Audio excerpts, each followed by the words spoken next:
Hi all, litre അക്കാഡമിയുടെ പുതിയൊരു വീഡിയോയിലേക്ക് സ്വാഗതം. ഇന്നത്തെ വീഡിയോയിൽ നമ്മൾ ഡിസ്കസ് ചെയ്യാനായി പോകുന്നത് MCQ സീരീസ് സീസൺ 2 പാർട്ട് 6 ആണ്. നമ്മൾ ഇതിനോടകം 5 പാർട്ടുകൾ വിജയകരമായി പൂർത്തീകരിച്ചിരിക്കുകയാണ്. സിലബസിൽ തന്നെ പ്രധാനപ്പെട്ട ഏരിയാസൊക്കെ ആദ്യത്തെ 1-2 യൂണിറ്റുകളിലൊക്കെയാണ് നമ്മൾ ഇതുവരെ കോൺസെൻട്രേറ്റ് ചെയ്ത് വന്നത് എന്ന കാര്യം കൂടി ഓർക്കുക. കൃത്യമായ ഓർഡർ പ്രകാരം തന്നെയാണ് നമ്മൾ എക്സ്പെക്റ്റഡ് ക്വസ്റ്റ്യൻ സീരീസ് ഉൾപ്പെടുത്തുന്നത് എന്ന കാര്യം മനസ്സിലാക്കാം.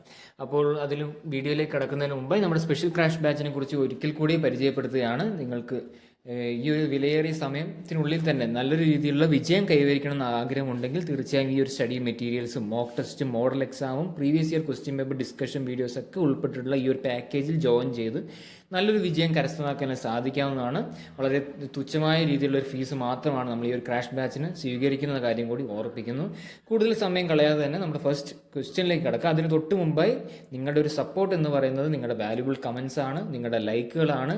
അതൊക്കെ തീർച്ചയായും നമ്മളെ സപ്പോർട്ട് ചെയ്യണമെന്ന്, തുടർന്നുള്ള വീഡിയോസ് ചെയ്യുന്നതിനുള്ള ഒരു എൻകറേജ്മെന്റ് എന്ന രീതിയിൽ അത് നൽകണമെന്ന കാര്യം കൂടി വിനീതമായിട്ട് നമ്മൾ അഭ്യർത്ഥിക്കുകയാണ്. ഫസ്റ്റ് ക്വസ്റ്റ്യൻ ഓഫ് പാർട്ട് 6 എന്ന് പറയുന്നത് ഇപ്രകാരമാണ്: which was the first novel of Charles Dickens? നമ്മൾ ചാൾസ് ഡിക്കൻസ് നോവൽസ് എന്ന ഏരിയയിലേക്ക് കടന്നു വന്നിരിക്കുകയാണ്. അദ്ദേഹം എഴുതിയിട്ടുള്ള ഫസ്റ്റ് നോവൽ ഏതാണെന്നാണ് കണ്ടെത്തേണ്ടത്. വളരെ ബേസിക് ആയിട്ടുള്ള ഒരു ക്വസ്റ്റ്യൻ ആണ്.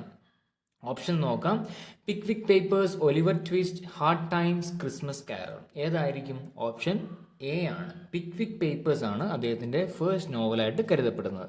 ഇതുമായി ബന്ധപ്പെട്ട ഒരു ക്രോണോളജിക്കൽ ഓർഡർ എന്ന രീതിയിലോ ഇല്ലെങ്കിൽ വേറെ രീതിയിൽ അദ്ദേഹത്തിന് പ്രധാനപ്പെട്ട വർക്ക്സ് അറ്റ്ലീസ്റ്റ് ഏതാണെന്നെങ്കിൽ നമുക്കൊന്ന് നോക്കാം.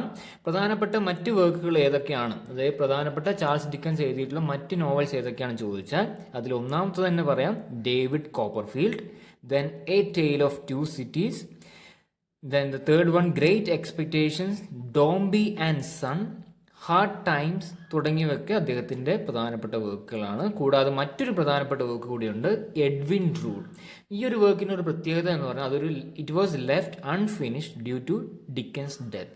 അദ്ദേഹത്തിൻ്റെ മരണത്തെ തുടർന്ന് ആ ഒരു വർക്ക് അദ്ദേഹത്തിന് പൂർത്തീകരിക്കാനായിട്ട് സാധിച്ചില്ല. അതുകൊണ്ട് തന്നെ it was still remains as an unfinished work of Charles Dickens. അപ്പോൾ നമ്മൾ പ്രധാനമായിട്ടും കണ്ടത് ചാൾസ് ഡിക്കൻസ് എഴുതിയ ഫസ്റ്റ് വർക്ക് ഓഫ് ഫിക്ഷൻ ഏതാണെന്ന് ചോദിച്ചാൽ പിക്വിക് പേപ്പേഴ്സ്. കൂടാതെ മറ്റ് പ്രധാനപ്പെട്ട നോട്ടബിൾ വർക്ക്സ് ഏതാണെന്ന് കണ്ടു.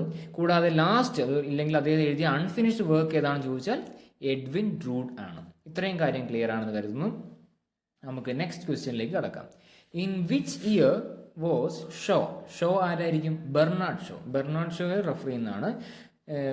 Bernard Shaw awarded the Nobel Prize for Literature. Nobel prize for literature Bernard ഷോയ്ക്ക് ലഭിച്ച വർഷം ഏതാണെന്നാണ് ഐഡന്റിഫൈ ചെയ്യേണ്ടത്. ഒരു ഇയർ സ്പെസിഫിക് ആയിട്ടുള്ള ഒരു ക്വസ്റ്റ്യൻ ആണ്.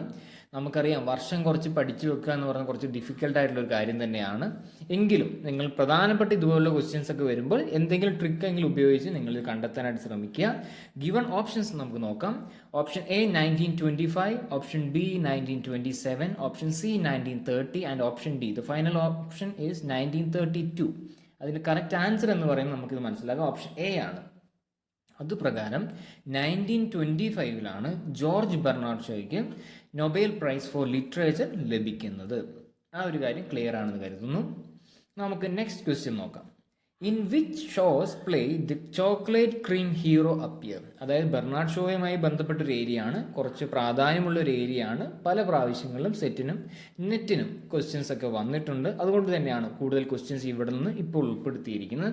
ഈ ഒരു ക്വസ്റ്റ്യൻ പ്രകാരം അദ്ദേഹത്തിൻ്റെ ഏത് നാടകത്തിലാണ് അല്ലെങ്കിൽ അദ്ദേഹത്തിൻ്റെ ഏത് പ്ലേയിലാണ് ചോക്ലേറ്റ് ക്രീം ഹീറോ വരുന്നത് അല്ലെങ്കിൽ അപ്പിയർ ചെയ്യുന്നത് ആണ് കണ്ടെത്തേണ്ടത്.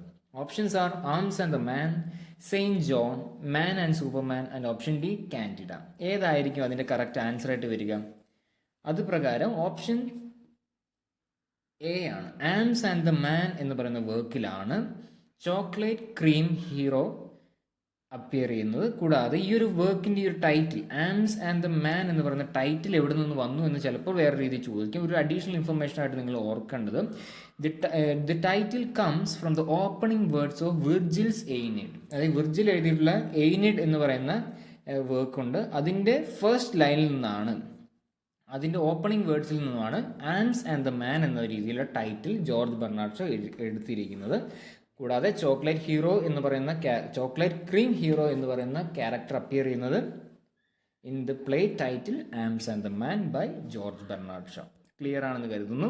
നമുക്ക് അടുത്ത ക്വസ്റ്റ്യനിലേക്ക് കടക്കാം. What is the central theme of Bernard Shaw's Mrs Warren's profession? കണ്ടോ എത്രത്തോളം ക്വസ്റ്റ്യൻസ് ആണ് ഈ ഒരു ഭാഗത്ത് നിന്ന് തന്നെ വന്നത്. അത് എന്തിനാണ് സിംബലൈസ് ചെയ്യുന്നത്, ഇല്ലേ എന്തിനാണ് സിഗ്നിഫൈ ചെയ്യുന്നത്? വളരെ വളരെ ഇമ്പോർട്ടൻ്റ് ആയൊരു സെക്ഷനാണ് George Bernard Shaw and his important problem plays or the normal plays. അതുകൊണ്ട് മനസ്സിലാക്കുക. ഇവിടുത്തെ ചോദ്യം എന്നത് അദ്ദേഹം തന്നെ എഴുതിയിട്ടുള്ള ഒരു പ്ലേ ആണ് മിസ്സിസ് വാറൻസ് പ്രൊഫഷൻ. അത് ഏത് തീമുമാണ്, ഏത് ഡോമിനൻ്റ് തീമാണ് അതിൽ പ്രധാനമായും കടന്നു വരുന്നതാണ് കണ്ടെത്തേണ്ടത്. നമുക്ക് നോക്കാം. The options are prostitution, social service, problem of orphans, nursing profession. ഏതായിരിക്കും? ഓപ്ഷൻ എ ആണ്. പ്രോസ്റ്റിറ്റ്യൂഷനുമായി ബന്ധപ്പെട്ടുള്ള ആ ഒരു സാമൂഹ്യ ആ ഒരു ഇഷ്യൂവിനെ കുറച്ചും കൂടി ഡീറ്റെയിൽ ചെയ്യുന്ന ജോർജ് ബെർണാഡ് ഷോയുടെ പ്ലേ ആണ് Mrs Warren's profession. And it is considered to be an finest problem play. ഒരു പ്രോബ്ലം പ്ലേ എന്ന് പറയുന്ന ഒരു കാറ്റഗറിയിൽ ബിലോങ് ചെയ്യുന്ന ഒരു വർക്ക് കൂടിയാണ് മിസ്സിസ് വാറൻസ് പ്രൊഫഷൻ എന്ന് ആലോചിക്കുക. The elements of the play, that is Mrs Warren's profession, were borrowed from Shaw's. George Bernard Shaw തന്നെ 1882 ഒരു നോവൽ എഴുതിയിരുന്നു. ആ ഒരു നോവലിൽ നിന്നുമാണ് the elements of this play called the Mrs Warren's profession. ഈ ഒരു പ്രോസ്റ്റിറ്റ്യൂഷനുമായിട്ട് ബന്ധപ്പെട്ടുള്ള കാര്യങ്ങളും അങ്ങനെയുള്ള സോഷ്യൽ ഇഷ്യൂസിനെയൊക്കെ ബോറോ ചെയ്യുന്നത് ജോർജ് ബെർണാഡ് ഷോ തന്നെ 1882 എഴുതിയ ഒരു നോവലിൽ നിന്നുമാണ് എടുത്തിരിക്കുന്നത്. ആ നോവലിൻ്റെ പേരൊന്ന് നോട്ട് ചെയ്യുക. കാഷൽ, CASHEL, കാഷൽ ബൈറൺസ് പ്രൊഫഷൻ എന്ന് പറയുന്ന ബെർണാഡ് ഷോയുടെ തന്നെ ആയിട്ടുള്ള ഒരു നോവലിൽ നിന്നുമാണ് മിസ്സിസ് വാറൻസ് പ്രൊഫഷൻ എന്ന് പറയുന്ന ഈ ഒരു പ്ലേക്ക് ആധാരമായിട്ടുള്ള സോഷ്യൽ ഇഷ്യൂസും സെൻട്രൽ തീമും ഒക്കെ ബോറോ ചെയ്തിരിക്കുന്ന കാര്യം മനസ്സിലാക്കാം. ഇത്രയും കാര്യം ക്ലിയർ ആണെന്ന് കരുതുന്നു. നമുക്ക് നെക്സ്റ്റ് ക്വസ്റ്റ്യൻ എന്താണെന്ന് നോക്കാം. ആംസ് ആൻഡ് ദ മാൻ, ഇതും ബെർണാഡ് ഷോയായിട്ട് ബന്ധപ്പെട്ടതാണ്. Arms and the man is A satire on. അത് എന്തിനെ കളിയാക്കുന്നു, ഇല്ലെങ്കിൽ അത് ഒരു സറ്റയർ ആണ്, അത് ഏതിനെ കുറിച്ചുള്ള ഒരു സറ്റയർ ആണെന്നാണ് ഐഡന്റിഫൈ ചെയ്യേണ്ടത്. War and heroism, war and mutual hostility, love and marriage, matrimonial adjustment. ഏതായിരിക്കും? ആംസ് ആൻഡ് ദ മാൻ എന്ന് പറയുമ്പോൾ തന്നെ നമുക്കൊന്നും മനസ്സിലാക്കാം. 2 ഓപ്ഷൻസ് എടുക്കാം. ഏതായിരിക്കും? ഓപ്ഷൻ എയും എടുക്കാം, ഓപ്ഷൻ ബിയും എടുക്കാം.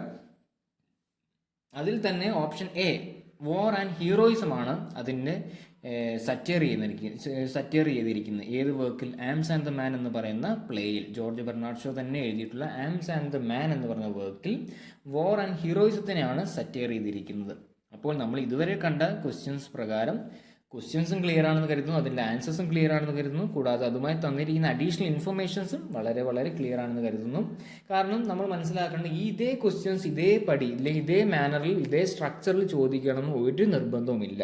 പകരം നമ്മൾ പഠിച്ചതായ ഓപ്ഷൻസിനെ ബേസ് ചെയ്തിട്ടാവാം, അല്ലെങ്കിൽ തന്നിരിക്കുന്ന ക്വസ്റ്റ്യൻസിനെ ബേസ് ചെയ്തിട്ടാവാം അടുത്ത ക്വസ്റ്റ്യൻസ് ചിലപ്പോൾ റിയൽ സെറ്റ് എക്സാമിന് ചോദ്യം വരിക. അപ്പോൾ നിങ്ങൾ മനസ്സിലാക്കേണ്ടത് ഈ ഒരു കാര്യങ്ങളെക്കുറിച്ച് ഒരു കൃത്യമായ ഒരു അവബോധം നിങ്ങൾക്ക് ഉണ്ടായിരിക്കണം എന്നാണ് ഞാൻ ഓർപ്പിക്കുന്നത്. അതുകൊണ്ട് തന്നെ ഈ ഒരു പാർട്ട് 6 നമ്മൾ ഇത്രത്തോളം ക്വസ്റ്റ്യൻസ് ആണ് മെയിനായിട്ട് ഡീൽ ചെയ്യുന്നതെന്ന് കാര്യം ആലോചിക്കാം. മറ്റൊരു കാര്യം കൂടി അഡീഷണൽ ഇൻഫർമേഷൻ ഈ ഒരു ക്വസ്റ്റ്യനായിട്ട് ബന്ധപ്പെട്ട് മനസ്സിലാക്കേണ്ടത്, ജോർജ് ബെർണാഡ് ഷോ തന്നെ എഴുതിയിട്ടുള്ള മറ്റ് പ്രധാനപ്പെട്ട പ്ലേസ് ഏതൊക്കെയാണെന്ന് ചിലപ്പോൾ ചോദ്യം വരാം. ഇല്ലെങ്കിൽ അതിൽ നിന്ന് ഐഡന്റിഫൈ ചെയ്യാനായിട്ട് ചോദ്യം വന്നാൽ മനസ്സിലാക്കുന്നതിന് വേണ്ടിയിട്ടാണ് ഈ ഒരു അഡീഷണൽ ഇൻഫർമേഷൻ ഷെയർ ചെയ്യുന്നത്. അത് പ്രകാരം പിഗ്മാലിയൻ അദ്ദേഹത്തിൻ്റെ പ്രധാനപ്പെട്ട ഒരു വർക്കാണ്, പ്ലേ തന്നെയാണ്. സെയിൻറ്റ് ജോൺ നമ്മൾ കഴിഞ്ഞ ഓപ്ഷനിലായിട്ട് കണ്ടതാണ് കഴിഞ്ഞ question. Widowers' Houses, Candida, Caesar and Cleopatra, the Philanderer തുടങ്ങിയ പ്രധാനപ്പെട്ട പ്ലേസ് ഒക്കെ അദ്ദേഹം തന്നെ എഴുതിയിട്ടുള്ള നോട്ടബിൾ വർക്ക്സ് ആണെന്ന കാര്യം ആലോചിക്കാം. ഇത്രയും ക്വസ്റ്റ്യൻസ് ക്ലിയർ ആണെന്ന് കരുതുന്നു. കൂടാതെ ഈ ഒരു വീഡിയോയുടെ ലാസ്റ്റായിട്ട് നമ്മൾ ഓർപ്പിക്കുന്ന ഒരിക്കൽ കൂടി, നിങ്ങൾക്ക് സ്പെഷ്യൽ ക്രാഷ് ബാച്ചിൽ ജോയിൻ ചെയ്യാൻ താല്പര്യമുണ്ടെങ്കിൽ തീർച്ചയായും തന്നിരിക്കുന്ന നമ്പർ മുഖേന ബന്ധപ്പെടാനായിട്ട് ശ്രമിക്കുക. സ്റ്റഡി മെറ്റീരിയൽസും മോക്ക് ടെസ്റ്റുകളും മോഡൽ എക്സാമുകളും പ്രീവിയസ് ഇയർ PYQ സീരീസും ഡിസ്കഷൻസ് എല്ലാം നിങ്ങൾക്ക് ലഭിക്കുന്നതാണ് വളരെ കുറഞ്ഞ ഫീസ് ഇനത്തിൽ. താല്പര്യമുണ്ടെങ്കിൽ തീർച്ചയായും നമ്പർ മുഖേന ബന്ധപ്പെടാം. കൂടാതെ ഈ ഒരു പാർട്ട് 6 ഈ ഒരു ഇതുപോലുള്ള പോസിബിൾ ക്വസ്റ്റ്യൻ സീരീസ് വീഡിയോസുമായിട്ട് ബന്ധപ്പെട്ട് പറയുകയാണെങ്കിൽ നിങ്ങളുടെ വാല്യുബിൾ കമൻസ് ഷെയർ ചെയ്യുക, നിങ്ങളുടെ ഫ്രണ്ട്സിന് വീഡിയോ ഷെയർ ചെയ്യുക, ലൈക്ക് ചെയ്യുക വീഡിയോ. കൂടാതെ ചാനൽ സബ്സ്ക്രൈബ് ചെയ്യുന്ന കാര്യം പരിഗണിക്കുക. ഇത്ര മാത്രമാണ് ഈ ഒരു പാർട്ട് 6 വീഡിയോയിൽ ഉൾപ്പെടുത്തിയിരിക്കുന്നത്. ഇത്രയും കാര്യങ്ങൾ ക്ലിയർ ആണെന്ന് കരുതുന്നു. So it's bye from literature academy. Thank you all.